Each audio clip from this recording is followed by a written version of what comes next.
Next நாம் என்ன பார்க்க போகிறோம்னா சேஃப்டி மெஷர்ஸ்னால் பாதுகாப்பு வழிமுறைகள். மெஷர்ஸ்னால் வழிமுறைகள் என்ன வழிமுறைகள், பாதுகாப்பு வழிமுறைகள் என்னன்னு பார்ப்போம். பார்த்துக்கலாமா? சேஃப்டி மெஷர்ஸ், இந்த நியூக்ளியாரிலேருந்து சேஃப்டி மெஷர்ஸ் என்ன, பாதுகாப்பு வழிமுறைகள் என்னன்னு பார்க்கலாம். ரைட்டா? In day to day life you receive some natural radiations from the sun. அப்படின்னா in day to day life அப்படின்னா அன்றாட வாழ்க்கையில், அப்படின்னா in day to day life அப்படின்னா தினந்தோறும் அப்படின்னு அர்த்தம். தினந்தோறும். ரைட்டா? In day to day life வாழ்க்கையில் தினந்தோறும் யூ டூ ரிசீவ் டோன்ட் இல்லை, டூன்னு பெறுகிறாய். எதை பெறுகிறாய்? யூ டூ ரிசீவ், நீ பெறுகிறாய். தினந்தோறும் யூ டூ ரிசீவ், நீ பெறுகிறாய். எதை பெறுகிறாய்? சம் நேச்சுரல் ரேடியேஷன், இயற்கையான கதிர்வீச்சை நீ பெறுகிறாய். இயற்கையிலே கதிர்வீச்சு இருக்கிறது, அதை நீ பெறுகிறாய். யூ டூ ரிசீவ், டூன்னா பெறுகிறாய், ரிசீவ்னா பெறுகிறாய். யூ டூ பெற்றுக்கொண்டு இருக்கிறாய், டூன்னா இருக்கிறாய். ரைட்டா? அப்போ சில நேச்சுரல் ரேடியேஷன்ஸ், இயற்கையான கதிர்வீச்சை நீ பெறுகிறாய். ஃப்ரம் சன், எங்கேருந்து பெறுகிறாய்? சூரியனிலிருந்து நீ இயற்கையான கதிர்வீச்சை பெற்றுக்கொண்டு இருக்கிறாய். அப்படின்னா அது ஹார்ம் பண்ணுமா இல்லைன்னு பார்ப்போம்.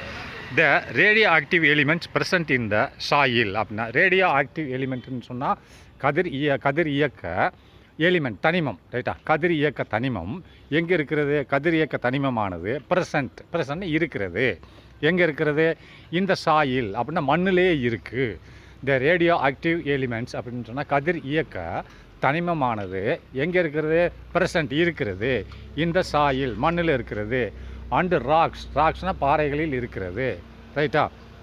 Soil and rocks. அதுக்கடுத்து கமா போட்டு த ஹவுஸ் ஹோல்டு அப்ளையன்சஸ். அப்படின்னா மூணாவதாக என்ன சொல்கிறேன் பாரு. ஹவுஸ் ஹோல்டு அப்ளையன்சஸ்னால் வீட்டு உபயோக பொருட்கள். அப்ளையன்சஸ்னால் வீட்டு உபயோக பொருட்கள். அதுக்கு காய்கறி கிடையாது. அப்ளையன்சஸ் லைக், உதாரணமாக டெலிவிஷன் போடும்போதும் ரேடியேஷன் இருக்கும், கதிர்வீச்சு இருக்கும். ரைட்டா? அடுத்து நெக்ஸ்ட்டு மைக்ரோ அடுப்புன்னு இருக்கு இல்லையா? அதான் ஒரு சின்ன அடுப்பு மாதிரி இருக்கும், அதுக்குள்ளே என்ன வச்சாலும் சூடாகவே இருக்கும். அதான் மைக்ரோ ஓவன்லேயும் கதிர்வீச்சு இருக்கிறது. அடுத்து செல்ஃபோன், நீ செல்ஃபோனை உபயோகப்படுத்துகிறாய் இல்லையா? அதுலேயும் கதிர்வீச்சு இருக்கிறது. அண்டு என்னது? எக்ஸ்ரேஸ்னால் நம்ம ஹாஸ்பிட்டலில் போய் எக்ஸ்ரே எடுக்கிறோம் இல்லையா? நம்ம எலும்பு உடஞ்சி போச்சா இல்லையான்னு சொல்லிட்டு யூஸ்ட் இன் ஹாஸ்பிட்டல்ஸ். அப்படின்னா ஹாஸ்பிட்டலில் உபயோகப்படுத்தும் எக்ஸ்ரேலையும் கதிர்வீச்சு இருக்கிறது அப்படின்னு சொல்கிறான். ரைட்டா? நெக்ஸ்ட்டு தீஸ் ரேடியேஷன்ஸ், இந்த கதிர்வீச்சானது டோன்ட் ப்ரொடியூஸ், அதாவது எதையுமே டோன்ட்னா செய்யாது, ப்ரொடியூஸ்னால் உண்டாக்காது. எனி சிவியர் எஃபெக்ட்னா அதிகமான பாதிப்பு, அதாவது சிவியர். டோன்ட் ப்ரொடியூஸ்னால் உண்டாக்காது. எதை உண்டாக்காது? With severe effect. இந்த கதிர்வீச்சு ரொம்ப கம்மியாக இருக்கும், அதனால தான் சொல்கிறான் டோன்ட் ப்ரொடியூஸ்னால் உண்டாக்காது. எதை உண்டாக்காது? Severe effect. சிவியர்னால் பலத்த ஒரு பாதிப்பை உண்டாக்காது, பெரிய பாதிப்பை இது உண்டாக்காது. As they're low in intensity. ஏன் உண்டாக்காதுன்னா அஸ் தேவேர், அந்த கதிர்கள், ரேடியேஷனான கதிர்வீச்சுகள் அஸ் லோ இன் இன்டென்சிட்டி. அப்படின்னா அதனோட இன்டென்சிட்டினா திறன் மிக மிக கம்மி, அதனால் மனுஷங்களுக்கு பாதிப்பை உண்டாக்காது. ரைட்டா? அடுத்து நெக்ஸ்ட்டு த செகண்ட் சோர்ஸ், ரெண்டாவதாக பார்ப்போம்.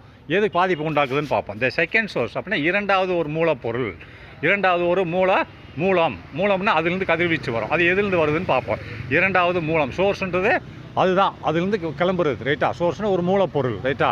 அப்போ second source of radiation exposure. அப்படின்னா செகண்ட் சோர்ஸ்னால் இது ஒரு மூலப்பொருள். செகண்ட்னா இரண்டாவதாக. இதில் வர்றதுலாம் இது சூரியன்லேருந்து வர்றது, எக்ஸ்ரேலேருந்து வர்றது, அடுப்புலேருந்து வர்றது, இதிலெல்லாம் ஒன்றும் ரொம்ப கம்மியாக இருக்கிறதுனால பாதிப்பு ஏற்படுத்தாது. அடுத்து செகண்ட் சோர்ஸ், இரண்டாவதாக ஒரு மூலப்பொருள்லேருந்து வரப்போகுது. ஆஃப் ரேடியேஷன் கதிர்வீச்சு எக்ஸ்போசர்னால் பாதிப்பு. எக்ஸ்போசர்னால் அதாவது வெளிப்படுதல். ரேடியேஷன் கதிர்வீச்சு வெளிப்படுகிறது. எதை? மேட். இரண்டாவதாக ஒரு மூலப்பொருளிலிருந்து கதிர்வீச்சு பெறப்படுகிறது. செகண்ட் சோர்ஸ்னால் இரண்டாவது மூலப்பொருள் ஆஃப் ரேடியேஷன். இரண்டாவது மூலப்பொருள் ஆஃப் ரேடியேஷன் கதிர்வீச்சு எக்ஸ்போசர் வெளிப்படுகிறது. கதிர்வீச்சு வெளிப்படுகிறது. எப்படியே இஸ் மேட், மனுஷனால் உண்டாக்கப்படுகிறது கதிர்வீச்சு. அதை தான் சொல்கிறான், மனுஷனால் இரண்டாவதாக கதிர்வீச்சு உண்டாக்கப்படுகிறது. ரைட்டா? மனிதனால் இரண்டாவதாக கதிர்வீச்சு உண்டாக்கப்படுகிறதுன்னு சொல்கிறான். ரைட்டா? அடுத்து அது என்னன்னு பார்ப்போம். Second source is radiation. ரெண்டாவது ஒரு மூலப்பொருளிலிருந்து கதிர்வீச்சு வருகிறது, அந்த கதிர்வீச்சு வெளிப்படுகிறது. அது யாரால் உண்டாக்கப்படுகிறது? மனுஷனால் உண்டாக்கப்படுகிறது. அது எதுக்கு உண்டாக்குறாங்கன்னு பார்ப்போமா. These are due to the இது நியூக்ளியர் ரியாக்டர்ஸ். இது எங்கே தீஸ் ஆர் இவைகள், இந்த கதிர்வீச்சுகள், தீஸ்ன கதிர்வீச்சுகள் ஆர் இருக்கின்றன. எங்கே இருக்குன்னா due to the nuclear reactor. Nuclear ரியாக்டர்னா இந்த யுரேனியம் ரேடியத்தை போட்டு அதில் ரியாக்ஷன் பண்ணுவாங்க. அதை நியூக்ளியர் ரியாக்டர் அப்படின்னு சொன்னால் அணு ரியாக்டர்னா உலை பெரிய அடுப்பாக இருக்கும், ரைட்டா. அதில் போட்டு இந்த யுரேனியத்தை போட்டு அந்த கதிர்வீச்சை உண்டாக்குவாங்க, ரைட்டா. அதை தீஸ் ஆர் இவைகள் இருக்கின்றன ஆர் டியூ டு த எங்கே இருக்கின்றன? டியூ டு த நியூக்ளியர் ரியாக்டர்னு சொன்னால் நியூக்ளியர்னா அணு உலை. அந்த உலையில் தான் அந்த அணுக்கதிர்கள் கரண்ட் தயார் பண்ணுறதுக்கு உண்டானது எல்லாத்தையும் செய்வாங்க. அண்டு டூரிங் த டெஸ்டிங் எப்போ பண்ணுறாங்கன்னா அதுக்குள்ளே அந்த நியூக்ளியர் ரியாக்டர்னா அணு உலையிலேருந்து வெளியில் வரும், ரைட்டா. தீஸ் ஆர் இவைகள் வருகின்றன எங்கேருந்து? மனுஷன் தானே செய்கிறாத, இயற்கையிலே இல்லையா. These are due to the nuclear reactor. இவைகள் இந்த மனுஷனால் உண்டாக்கப்பட்ட கதிர்வீச்சுகள் நியூக்ளியர் ரியாக்டர் அணு உலையிலிருந்து வருகின்றன. அண்டு இன்னொன்று சொல்கிறான், during the testing of nuclear devices அப்படின்னா, டூரிங் டெஸ்டிங்னா பரிசோதனை செய்து பார்க்கும்போது, எதை பரிசோதனை செய்து பார்க்கும்போது? During the testing of nuclear devices அப்படின்னா நியூக்ளியர் அணு பொருட்கள் யுரேனியம் இதான் ரேடியம் இந்த பொருட்களை பரிசோதனை செய்து பார்க்கும்போது எங்கே பரிசோதனை செய்து பார்ப்பாங்க? இந்த அட்மாஸ்பியர்னா மேலே, நம்மளை பூமிக்கு மேலே அட்மாஸ்பியர், அல்லது இந்த கிரவுண்ட்னா நம்ம பூமிக்கு உள்ள இன்சைடு த கிரவுண்ட் தான் இந்த கிரவுண்ட் போட்டிருக்காங்க. கிரவுண்டில் தரையில் பரிசோதனை செஞ்சு பார்ப்பாங்க மக்கள். அப்போது கதிர்வீச்சு எக்கச்சக்கம் உமிழும் அப்படின்னு சொல்கிறான்.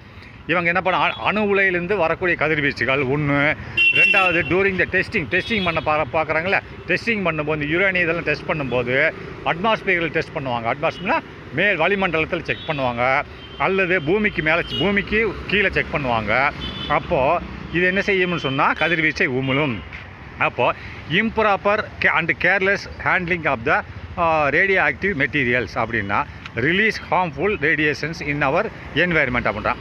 இம்ப்ராப்பர்னா சரியில்லாத வழிமுறைகள், சரியில்லாமல் செய்கிறது, அதாவது ப்ராப்பராக செய்யணும், இது இப்படி செய்யணும், அதில் ஏதாவது ஒரு ஃபால்ட் ஆகிப்போச்சு, செய்கிற வழிமுறையில் ஏதாவது தப்பாகி போச்சுன்னா அது கதிர்வீச்சு எக்கச்சக்கமாக வெளியில் விட ஆரம்பிச்சிடும், ரைட்டா.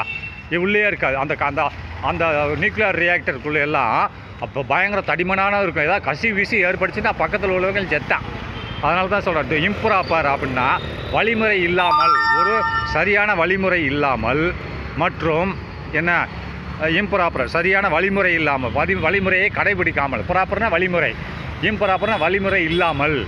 அண்டு கேர்லெஸ் கவனக்குறைவாகவும், வழிமுறையை கடைபிடிக்காமலும் கவனக்குறைவாகவும் ஹேண்டிலிங் கையாளுவதால், இந்த யுரேனியத்தையும் இதையும் கையாளுவதால் ஹேண்டிலிங் ரேடியோ ஆக்டிவ் மெட்டீரியல்ஸ்னால் கதிரியக்க பொருட்களை அதை இம்ப்ராப்பர் அண்டு கேர்லெஸ், அதை வழிமுறை இல்லாமலும் கவனக்குறைவாகவும் கையாளுவதால், அதாவது கேண்ட்லிங்னா கையாளுவார் செய்வதால் என்ன செய்த ரிலீஸ்னு வெளியிடுகிறது. அந்த யுரேனியம் இதில் என்ன வெளியிடுச்சுன்னா ரேடியோ ஆக்டிவ் மெட்டீரியல் என்னத்தை ரிலீஸ் பண்ணது வெளியிடுகிறது. எதை வெளியிடுகிறது? ஹார்ம்ஃபுல் அப்படின்னா ரொம்ப பாதிப்பை ஏற்படுத்தக்கூடிய ஹார்ம்ஃபுல் ரேடியேஷன்ஸ், பாதிப்பை உண்டாக்கக்கூடிய கதிர்வீச்சை வெளியிடுகிறது. ஏன்னா இவங்க ஹேண்டில் பண்ணுறது சரியில்லாமல் மிஸ்டேக் பண்ணிட்டாங்கன்னா ரொம்ப ஹார்ம்ஃபுல் ரேடியேஷனை வெளியேற்றும். இன்னவர் என்வாயர்மெண்ட் எங்கே வெளியேற்றும்? நம்ம சுற்றுப்புற சூழலில் வெளியேற்றும். அப்போ மனுஷங்க அங்கே செத்து போயிடும். These radiations are very harmful to the human body அப்படின்னா இந்த கதிர்வீச்சுகள், இந்த மாதிரி வெளியேற கதிர்வீச்சுகள் ஆர் வெரி ஹார்ம்ஃபுல், ரொம்ப மோசமானதாக இருக்கும், அதாவது பயங்கரமாக இருக்கும். யாருக்கு? டு த ஹியூமன் பாடி அப்படின்னா மனிதனோட உடம்புக்கு இது மிக பாதிப்பை உண்டாக்கும். ஏ பெர்சன், ஒரு மனுஷன் who exposed to radiations very closely அப்படின்னா ஒரு மனிதன் இஸ் எக்ஸ்போஸ்டு பாதிக்கப்பட்டால், எதில் எக்ஸ்போஸ்னு பாதிக்கப்படுறது? எதில்? இன்டு ரேடியேஷன்னா கதிர்வீச்சுக்கு பாதிக்கப்பட்டால் வெரி க்ளோஸ்லி, பக்கத்தில் உள்ள கதிர்வீச்சுக்கு, பக்கத்திலே கதிர்வீச்சு வருதுன்னா நின்னான போச்சு.